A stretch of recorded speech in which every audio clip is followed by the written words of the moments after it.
이른바 돈봉투 의혹으로 민주당을 탈당했죠. 송영길 전 대표가 최근 언론 접촉을 강화하며 적극적인 구명 활동에 나섰습니다. 검찰이 자신의 증거를 조작했을 수 있다며 태블릿 PC 조작설도 제기하는 한편 정의당 고 노회찬 전 의원까지 소환했는데요. 노 전 의원이 대선 후보였다면 후보 단일화를 해서 대선에서 승리할 수 있다는 그런 주장이었죠. 정의당이 발끈하고 나섰는데 관련 내용을 정치인사이드에서 짚어봅니다.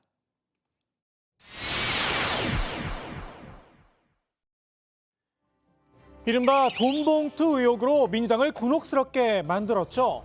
송영길 전 대표, 이제 당에서 나왔으니 마음의 짐을 덜어냈다고 생각한 걸까요? 본인의 언행이 가져올 정치적 파장이나 여론은 신경 쓰지 않기로 한 모양입니다. 본인의 방어권 행사에만 집중하겠다 마음을 먹은 듯 싶습니다. 실제로 이른바 깡통폰 제출 논란, 당당하게 이런 설명을 내놨죠. 새로 폰을 만들어가지고 한 일주일 된 거죠. 우리 휴대폰을 내가 검찰한테 줘야 될 이유가 뭐가 있어, 어떻게 보면요. 저는 검찰 수사에 협조한다는 말을 한 적이 별로 없어요. 검찰 수사에 응하겠다 그러지. 굳이 검찰 수사에 협조할 이유가 없다는 겁니다. 그래도 죄가 없다면 쓰던 휴대폰을 제출하지 못할 이유가 없지 않느냐, 물음표가 따라붙자 이런 해명을 추가로 더 내놨는데요. 프랑스 핸드폰을 안 쓰면 어디가 구글 맵도 잘 스트리밍이 안 되고 뭐 어디 식당 예약도 안 되고 그래요. 학교에서 핸드폰을 제공해 줘서 그 핸드폰을 썼고요. 돌아와서 다시 핸드폰을 구입해서 한 일주일 넘게 쓴 걸 준 거죠. 프랑스 휴대폰을 쓰지 않으면 구글 맵도 쓰기 어렵더라. 휴대폰에 국적이라도 달려 있다는 걸까요? 어느 나라에서 쓰든 유심만 새로 갈아 끼우면 될 일입니다. 송 전 대표도 모르지는 않았던 듯 싶죠. 보통은 이게 이민 가는 게 아니면 한국 폰을 가져가서 거기에 유심 카드 꼽고 쓰다가 다시 한국 돌아오면 한국 유심 카드 꼽고 쓰는 게 일반적인데 그렇게 안 쓰신 걸까요? 예, 그렇게 썼습니다. 그렇게 썼고. 송 전 대표는 깡통폰 제출이 검찰의 증거 조작에 맞선 방어권 행사라는 점을 애써 강조했는데요.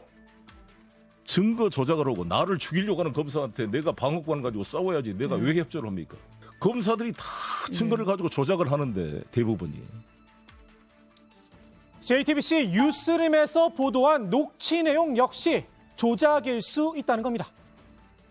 현재 JTBC에 보도된 내용과 배치되는 녹음도 있을 수 있잖아요. 그런데 그런 건 다 삭제된지 아닌지 알 수가 없는 거고 또 맥락을 전후 맥락과 일시를 지금 조합해가지고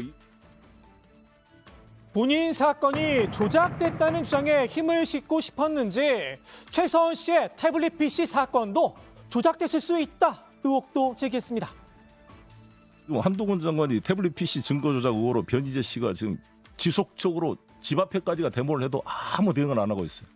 한동훈 장관이 정말 태블릿 PC 증거 조작에 자유롭다면 바로 변희재 빨리 구속시켜야 돼요. 한동훈 법무부 장관 한마디로 안타깝다는 반응을 내놨죠. 민주당 대표까지 지낸 분이 허위 괴담에 가담을 했다고 말입니다. 당시 태블릿 PC 수사에 참여했던 이원석 검찰총장도 입장을 밝혔는데요. 이미 최순실 씨가 여러 차례 주장을 했습니다만 법원에서 그렇지 않다라고 하는 조작이 아니고 충분하게 증거로 쓸 수 있다. 그리고 증명력을 다 인정을 해서 이미 유죄의 확정 판결이 나온 지가 오래됐습니다. 다른 분도 아닌 민주당 대표를 지낸 분이 그러한 취지와 괴리를 같이 하는 주장을 하시는 것에 대해서 유감스럽기도 하고 저로서는 좀 놀래기도 했습니다. 한 장관과 이 총장 모두 조작설을 일축하면서 민주당 대표까지 지낸 분이라고 콕 집어 지적을 했는데요. 문득 송 전 대표가 내놨던 탈당의 변이 떠오릅니다. 당에 노를 끼친 책임을 지겠습니다. 저는 모든 정치적 책임을 지고 오늘부로 민주당을 탈당하고자 합니다. 송영길 전 대표는 검찰 정권의 야당 탄압이란 주장도 펼치고 있죠. 윤석열 정부의 탄생을 막지 못해 이런 일이 벌어졌다고 보는 모양입니다. 지난 대선 당시 이 상황을 소환하기도 했습니다. 저는 안철수 후보가 저렇게 기습적으로 윤석열 후보와 단일화했을 때 심상정 후보님한테 단일화 요청을 했지만 이런 지하에 아무튼 심상정 후보님은 아예 윤석열 대통령이 될 걸로 전제하고 했던 것 같아요. 모든 전후 사정을 보게 되면. 대선 패배의 책임을 정의당에 돌린 건데요. 함께 라면을 끓여 먹던 이 선배가 정의당 대선 후보였다면 상황이 달라졌을 거란 겁니다. 고 노회찬 전 의원 묘소에 가셨더라고요. 노회찬 선배는 제가 노동운동할 때 저랑 같이 했던 분이고 예. 제가 사는 신혼집에 와서 같이 라면도 끓여 먹고 잠도 자고 했던 좀 형제처럼 지냈던 분입니다. 너무 막 마음이 아파서 제가 당 대표일 때 노회찬만의 후보였으면 이재명 후보와 단일화를 통해 정말 연립 정부를 만들 수 있었을 텐데 이런 마음이라니까 막 눈물이 나더라고요. 정의당 입장에선 황당한 논리 전개일 수밖에 없는데요. 고인을 모독하는 행위다. 강하게 비판을 했습니다. 아직도 가슴이 저릿한 이름을 그런 식으로 소비하는 송영길 전 대표에게 분노를 금할 길이 없습니다. 민주당 돈봉투 사건에 연루된 의혹을 받는 송 전 대표가 자신의 문제를 뭉치기 위해 노회찬의 이름을 거론하는 것은 누구보다 스스로에게 추상같이 엄격했던 노회찬 전 의원을 욕보이는 일입니다. 노회찬 정신 모독하는 송영길 전 대표의 발언에 유감을 표합니다. 친정인 민주당에서조차 부적절한 발언이었다 지적이 나왔습니다. 고인이 되신 노회찬 의원을 끌어들여 갖고서 이게 표현하는 건 적절치 않다고 보고 있고요. 다만 어떤 대선 국면에서 좀 그래도 민주 진보 또 개혁 진영이 단일화됐으면 좋았었지 않겠나 하는 그런 아쉬움은 저도 있습니다. 그러나 그건 지나간 일이고요. 정의당 유호정 의원은 고 노회찬 전 의원이 남긴 유서 내용을 언급하면서 송 전 대표를 정조준했습니다. 어리석은 선택이었으며 부끄러운 판단이었다는 말에 담긴 고인의 유지 덕분에 노회찬의 시민들은 사실을 왜곡할 수도 진실을 외면할 수도 없었다라고 말했는데요.